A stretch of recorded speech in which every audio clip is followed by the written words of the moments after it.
CBSE board परीक्षा में class 12th में ज्योग्राफी का क्वेश्चन पेपर प्रश्न पत्र कुल 100 मार्क्स का होता है और यह 100 मार्क्स दो भाग में डिवाइड रहता है। 70 मार्क्स का थ्योरी पेपर होता है, लिखने वाला होता है, तथा 30 मार्क्स का प्रैक्टिकल होता है। इस तरह से 70 + 30 100 मार्क्स के प्रश्न पूछे जाते हैं। अब इस 70 मार्क्स के थ्योरी पेपर में दो पुस्तकें पढ़नी है। पहला का नाम है फंडामेंटल्स ऑफ ह्यूमन ज्योग्राफी, यानी मानव भूगोल के मूल सिद्धांत, और इससे 35 मार्क्स के प्रश्न पूछे जाते हैं।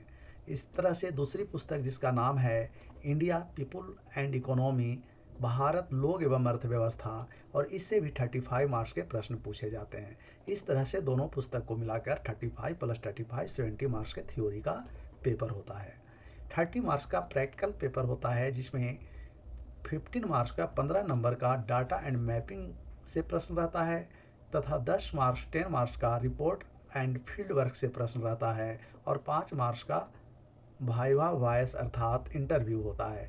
इस तरह से 30 मार्क्स का प्रैक्टिकल और 70 मार्क्स का थ्योरी, टोटल 100 मार्क्स का प्रश्न पूछा जाता है।